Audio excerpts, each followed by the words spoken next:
बिस्मिल्लाहिर्रहमानिर्रहीम। अस्सलाम वालेकुम। मैं शजीउल्लाह फिरासत। आप देख रहे हैं नेशनल और इंटरनेशनल न्यूज पर मुश्तमिल 4 टीवी का खुसूसी खबरनामा दुनिया भर से, यानी खबरें आपकी नजर से। सबसे पहले हेडलाइंस। तुर्की में एक आदमी का राज शुरू। तैयब एर्दोगान जबरदस्त इख्तियारात के साथ सदर बन गए। एक पार्टी इत्तेहाद भी जीत गया।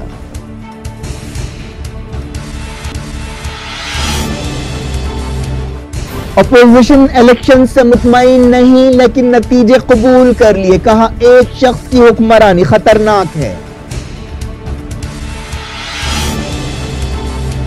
सीरिया के दरा में बागियों के ठिकानों पर सरकारी फौज की बमबारी। अमेरिका ने दी संगीन नतीजों की वार्निंग।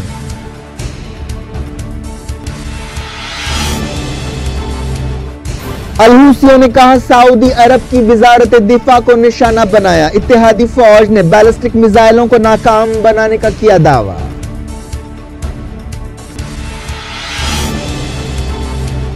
अमेरिका महमूद अब्बास को हटाने की कोशिश कर रहा है। फलस्तीनी अथॉरिटी ने लगाया इल्जाम।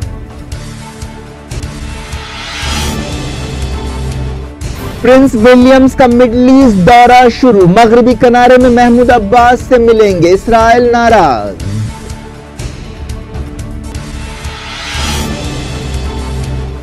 लश्कर तैयबा के 20 मिलिटेंट्स कश्मीर में दाखिल। अमरनाथ यात्रियों को निशाना बना सकते हैं, इंटेलिजेंस रिपोर्ट।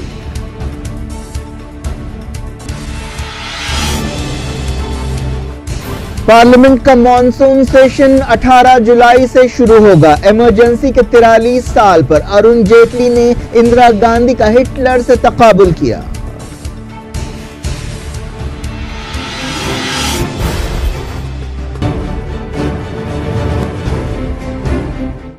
हेडलाइंस आपने देखी। अब खबरों की तफसील की तरफ आपको ले चलते हैं। सबसे पहले बात करते हैं तुर्की के इलेक्शंस की। तुर्की के सदर तैयब एर्दोगान ने मुल्क के अहम सदारती इलेक्शन में कामयाबी हासिल कर ली है। इस नतीजे का यह मतलब है कि वो और ज्यादा इख्तियारात के साथ मुल्क के सदर बन जाएंगे। एर्दोगान ने आधे से ज्यादा वोट हासिल किए। इसका यह भी मतलब है कि सदारती इलेक्शन का दूसरा मरहला नहीं होगा। ऐसे अंदेशे जाहिर किए जा रहे थे कि एर्दोगान को 50% से ज्यादा वोट हासिल नहीं हो सकते, लेकिन ऐसे अंदेशे गलत साबित हुए। तुर्की की सरकारी न्यूज एजेंसी ने खबर दी है कि एर्दोगान ने 52.5% वोट हासिल किए। एर्दोगान ने दारुल हुकूमत अन्कारा में अपने पुरजोश हामियों से खिताब करते हुए कहा कि यह अवाम की जीत है, तुर्की की जीत है। उन्होंने तुर्की के शहरियों का शुक्रिया अदा किया जिन्होंने वोटिंग में हिस्सा लिया। इतवार को होने वाले इन इलेक्शंस में 87% वोटर्स ने हिस्सा लिया था। 64 साल एर्दोगान ने अपनी एक पार्टी और नेशनल मूवमेंट पार्टी के इत्तेहाद पीपल्स अलायंस की कामयाबी का भी ऐलान किया और कहा कि इस इत्तेहाद ने पार्लियामेंट में भी अक्सरियत हासिल कर ली है।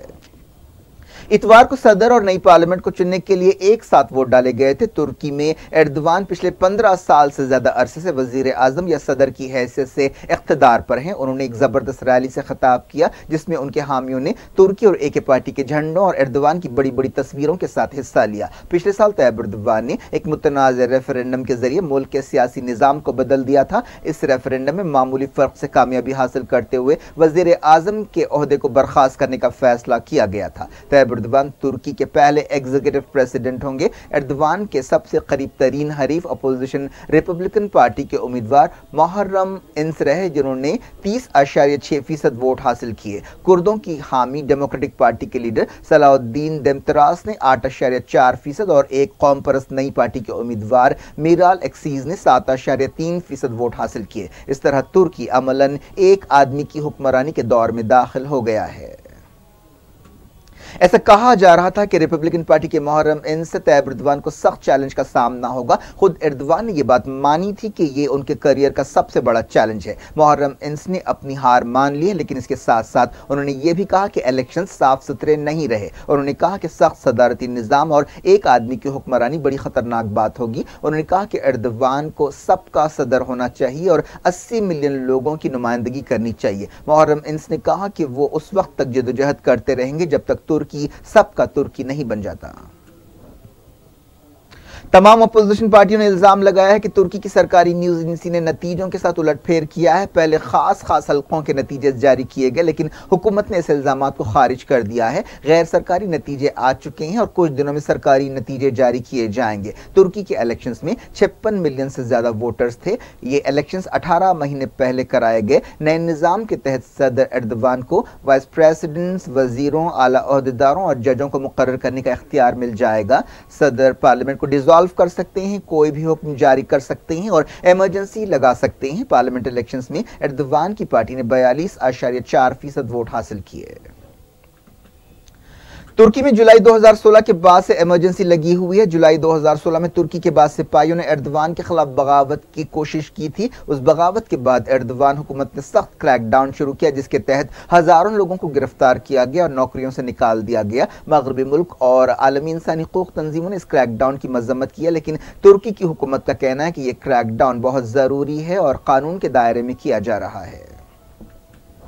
बात करते हैं यमन की। सऊदी अरब के एयर डिफेंस ने रियाद पर अल हुसियों की तरफ से फायर किए गए बैलिस्टिक मिसाइल्स को नाकाम बनाने का दावा किया है। सऊदी अरब के दारुल हुकूमत में इन हमलों से कई घर हिल कर रह गए। खबरों में कहा गया कि कम से कम 6 बड़े धमाकों की आवाजें सुनाई दी और आसमान रोशन हो गया। किसी के जख्मी होने या मरने की खबर नहीं है। अल मसीरा टेलीविजन चैनल ने कहा कि इन मिसाइलों ने सऊदी अरब की वजारत दिफा और दूसरे अहम मकामात को निशाना बनाया, लेकिन सऊदी इत्तेहाद के तर्जुमान कर्नल तुर्की अल मालिकी ने इस दावे को गलत बताया कि वजारत दिफा को निशाना बनाया गया है। अल हुसी वक्फे से सऊदी अरब में ऐसे हमले कर रहे हैं। सऊदी अरब का कहना है कि ईरान अल हुसियों को मिसाइल्स और दूसरे हथियार दे रहा है। इन हमलों में ज्यादातर जाजान और नजरान को निशाना बनाया गया। ये हमले ऐसे वक्त किए गए जब हुदैदा पर कंट्रोल के लिए अल हुसियों और सऊदी अरब की मदद रखने वाली फौज के दरमियान लड़ाई हो रही है।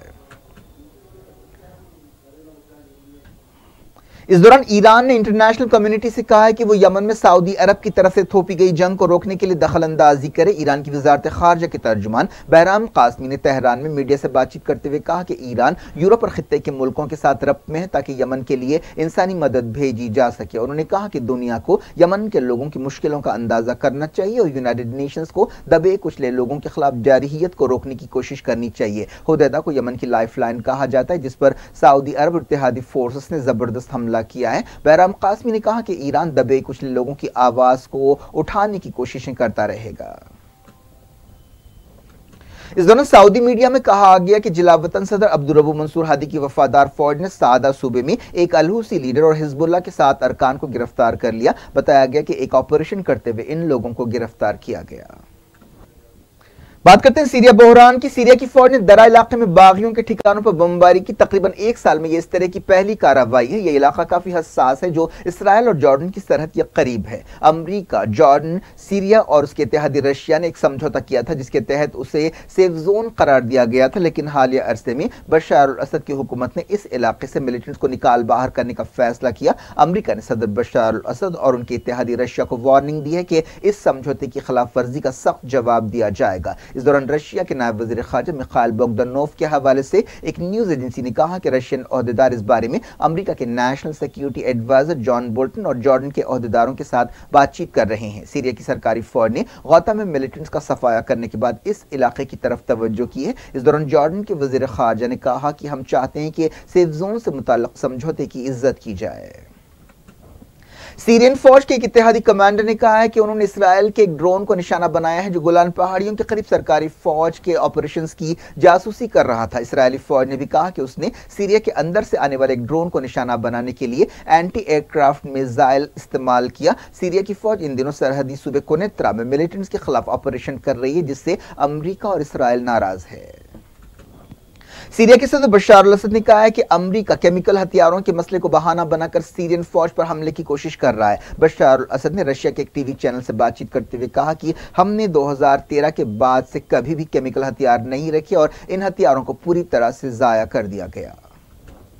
इराकी शिया वॉलंटियर फोर्स हर्षद शाबी ने कहा कि पिछले दिनों सीरिया में तंजीम के अरकान पर हमले में अमेरिका के रोल के सबूत मौजूद हैं। वॉलंटियर फोर्स ने कहा कि सीरिया के दिर अल-जोर सूबे में 17 जून को किए गए इस हमले में हर्षद शाबी के 22 फाइटर्स जाँ बहक हुए। न्यूज एजेंसी AFP से बातचीत करते हुए अमेरिका के एक ओहदेदार ने हाल ही में कहा था कि वाशिंगटन को इस हमले में इसराइल का हाथ होने का शुबा है, लेकिन सीरिया की हुकूमत और इराक की हुकूमत के ओहदेदारों ने कहा है कि यह हमला अमेरिका ने किया। हर्षद शाबी के डिप्टी कमांडर अबू मेहदी अल मुहंदिस ने अमेरिका को वार्निंग देते हुए कहा कि हर्षद शाबी के फाइटर्स खामोश नहीं बैठेंगे। उन्होंने कहा कि हम अमेरिकियों को बताना चाहते हैं कि हम उनके सिपाहियों को निशाना बनाएंगे। हर्षद शाबी ने इराक और सीरिया में आईसिस को शिकस्त देने में अहम रोल अदा किया। इस फोर्स को ईरान की मदद हासिल है। दुनिया भर से मैं अब वक्त हो गया छोटे से ब्रेक का। ब्रेक के बाद कुछ और खबरों के साथ आपकी खिदमत में दोबारा हाजिर होंगे। उम्मीद है ब्रेक के उस पार भी हमारा आपका राब्ता बना रहेगा।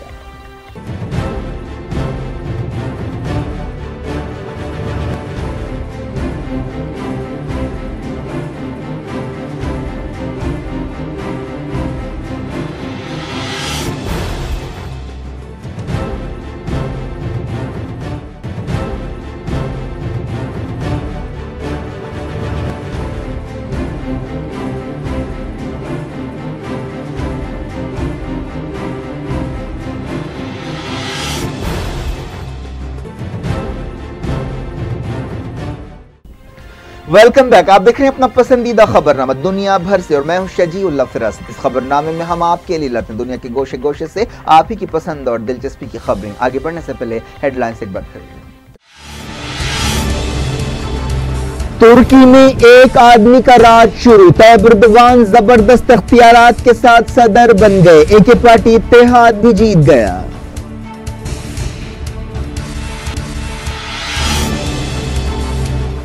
अपोजिशन इलेक्शन से मुतमईन नहीं, लेकिन नतीजे कबूल कर लिए। कहा एक शख्स की हुक्मरानी खतरनाक है।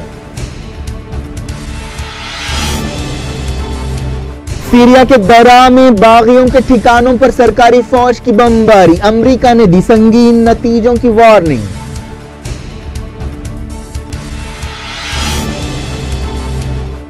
अल-हुसियों ने कहा सऊदी अरब की वजारत दिफा को निशाना बनाया। इत्तेहादी फौज ने बैलिस्टिक मिसाइलों को नाकाम बनाने का किया दावा।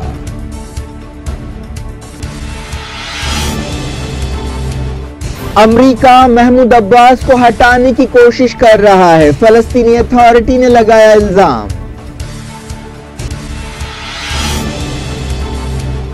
प्रिंस विलियम्स का मिडल ईस्ट दौरा शुरू। मगरबी किनारे में महमूद अब्बास से मिलेंगे। इस्राइल नाराज।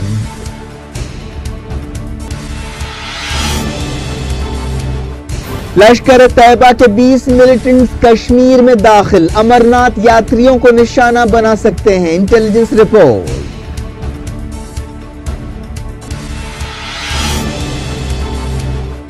पार्लियामेंट का मॉनसून सेशन 18 जुलाई से शुरू होगा। इमरजेंसी के 43 साल पर अरुण जेटली ने इंदिरा गांधी का हिटलर से तकाबुल किया।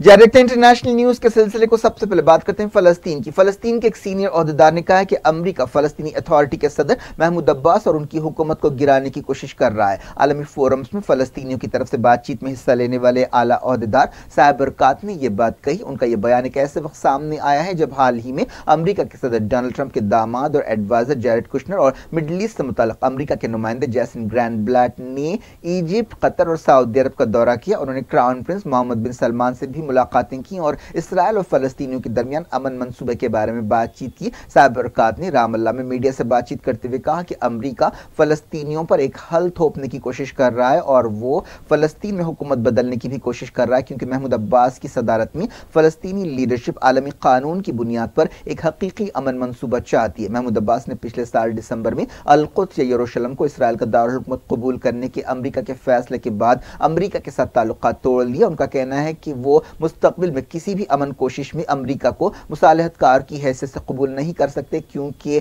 अमेरिका इसराइल का खुला तरफदार बन गया है। ट्रंप जिस मंसूबे पर काम कर रहे हैं उन्होंने उसे अल्टीमेट डील या सदी की डील का नाम दिया है। इस सिलसिले में वो सऊदी अरब और दूसरे मिडल ईस्ट के इत्तेहादियों के साथ मिलकर काम कर रहे हैं। हमास ने मिडल ईस्ट से मुताल्लिक यूनाइटेड नेशंस के नुमाइंदे निकोलाव मेलाडोनोव की एक तकरीर की मजम्मत की है और उन पर इसराइल की तरफदारी का इल्जाम लगाया है। हमास के तर्जुमान फौजी बरहूम के हवाले से फलस्तीन इंफॉर्मेशन सेंटर ने कहा कि सिक्योरिटी काउंसिल में यूनाइटेड नेशंस के नुमाइंदे का बयान खुल्ला तरफदारी है और इसमें इसराइल के जुल्म को नजरअंदाज कर दिया गया है। यूनाइटेड नेशंस के नुमाइंदे ने सिक्योरिटी काउंसिल की मीटिंग से खिताब करते हुए कहा था कि गाजा की खराब सूरत हाल के लिए हमास, इस्लामी जिहाद और दूसरी फलस्तीनी तंजीमें जिम्मेदार हैं। इस्राएली फौज ने मगरबी किनारे में कई जगह क्रैकडाउन करते हुए फलस्तीनियों को गिरफ्तार किया। इन लोगों की तादाद कम से कम 16 बताई गई। फलस्तीन इंफॉर्मेशन सेंटर ने यह बात बताई। बरतानिया के प्रिंस विलियम्स ने इसराइल का सरकारी दौरा शुरू किया। बरतानिया की किसी शाही खानदान के रुकन का यह इस तरह का पहला दौरा है। प्रिंस विलियम्स जाफा, यरूशलेम और रामल्ला का दौरा करेंगे। इसराइली ओहदेदारों ने शाही खानदान के रुकन के मगरबी किनारे में दौरे पर तनकीद की है। यह दौरा दरअसल महमूद अब्बास की दावत पर ही हो रहा है, जिसकी वजह से इसराइल काफी नाराज है। प्रिंस विलियम्स इतवार को जॉर्डन पहुंचे, जहां क्राउन प्रिंस मोहम्मद अहमद हुसैन बिन अब्दुल्ला ने उनकी मेजबानी की। उन्होंने यूनिसेफ के एक प्रोग्राम के तहत सीरिया के रेफ्यूजियों से भी मुलाकात की और कई दूसरे प्रोग्रामों में हिस्सा लिया। वो मगरबी किनारे में फलस्तीन के सदर महमूद अब्बास से मिलेंगे और कई प्रोग्रामों में हिस्सा लेंगे।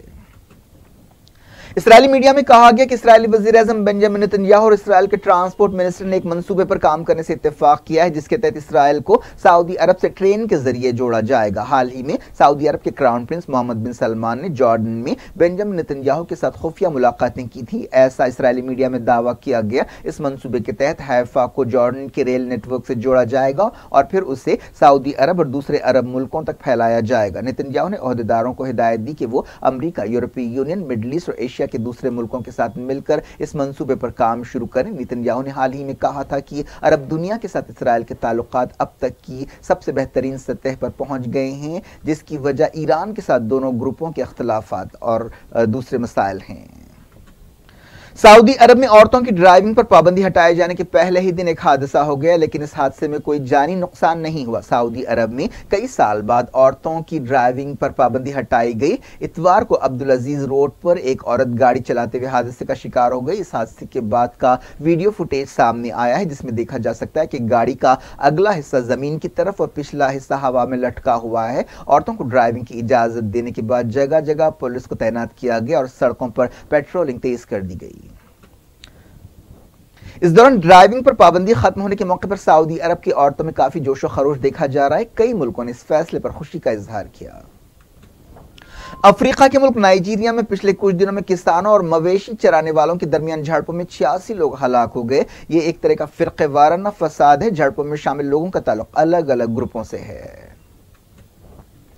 हिंदुस्तानी पार्लियामेंट का मॉनसून सेशन 18 जुलाई से शुरू होगा, जो 10 अगस्त तक जारी रहेगा। इस सेशन में हुकूमत ओबीसीज के कौमी कमीशन को दस्तूरी दर्जा देने की कोशिश करेगी। इसके अलावा 3 तलाक बिल भी राज्यसभा में पेश किया जा सकता है। पार्लिमानी मामला से मुताल्लिक कैबिनेट कमेटी की एक मीटिंग के बाद मरकजी वजीर अनंत कुमार ने यह बात बताई।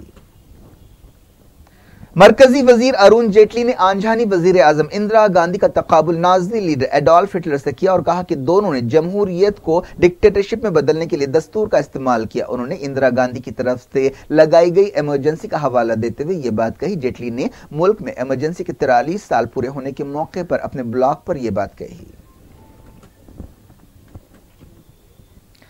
एक इंटेलिजेंस रिपोर्ट में कहा गया है कि लश्कर तैयबा के 20 मिलिटेंट्स पाकिस्तान के कब्जे वाले कश्मीर से वादी में दाखिल हो गए हैं, जिसकी वजह से अमरनाथ यात्रा के लिए खतरे पैदा हो गए हैं। यह रिपोर्ट अमरनाथ यात्रा से कुछ दिन पहले सामने आई है, जिसमें कहा गया कि ये लोग इस यात्रा को निशाना बना सकते हैं। इस रिपोर्ट के बाद सिक्योरिटी एजेंसियों से कहा गया कि वो चौकस रहें। पिछले साल अमरनाथ यात्रा के मौके पर एक बस पर हमले में तकरीबन 10 यात्री हलाक हुए थे, जिनका ताल्लुक गुजरात और महाराष्ट्र से था। इनमें 6 औरतें शामिल थीं। कश्मीर में अलहदगी पसंद तंजीमों की अपील पर हड़ताल की गई, जिससे आम जिंदगी मुतासर हुई। सिक्योरिटी फोर्सेस के हाथों सिविलियंस की हलाकतों के खिलाफ यह हड़ताल की गई। मुंबई और आसपास के इलाकों में जबरदस्त बारिश हो रही है। बारिश से मुताल्लिक हादसात में कम से कम 4 लोग हलाक हो गए। शहर में ट्रेन और रोड ट्रैफिक बुरी तरह मुतासिर हुई। कई जगह पानी जमा होने की वजह से ट्रैफिक का निजाम दरहम बरहम हो गया। मरने वालों में एक 15 साल का बच्चा भी शामिल है। हफ्ते की शाम से मुसलसल बारिश हो रही है। बारिश की वजह से मुल्क के तिजारती मरकज के कई इलाके पानी में डूब गए और आम जिंदगी ठप हो गई। क्या कुछ हो रहा है आपकी दुनिया में, आखिर में हेडलाइंस दुनिया भर से एक बार फिर देखते हैं। तुर्की में एक आदमी का राज शुरू। तैयब एर्दोगान जबरदस्त इख्तियारात के साथ सदर बन गए। एक पार्टी इत्तेहाद भी जीत गया।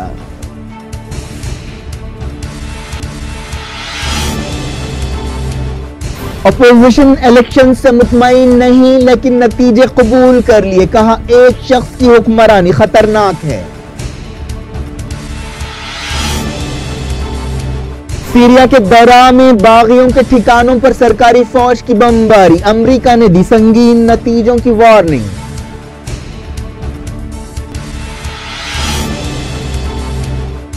अल-हूसियों ने कहा सऊदी अरब की वजारत दिफा को निशाना बनाया। इत्तेहादी फौज ने बैलिस्टिक मिसाइलों को नाकाम बनाने का किया दावा।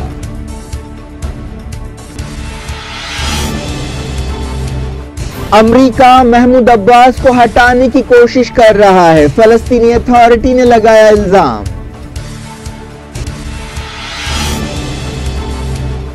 प्रिंस विलियम्स का मिडल ईस्ट दौरा शुरू। मगरबी किनारे में महमूद अब्बास से मिलेंगे। इस्राइल नाराज।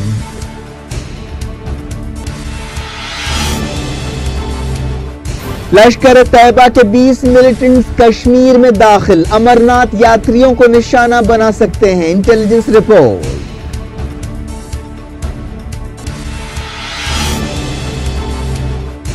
पार्लियामेंट का मॉनसून सेशन 18 जुलाई से शुरू होगा। इमरजेंसी के 43 साल पर अरुण जेटली ने इंदिरा गांधी का हिटलर से तकाबुल किया।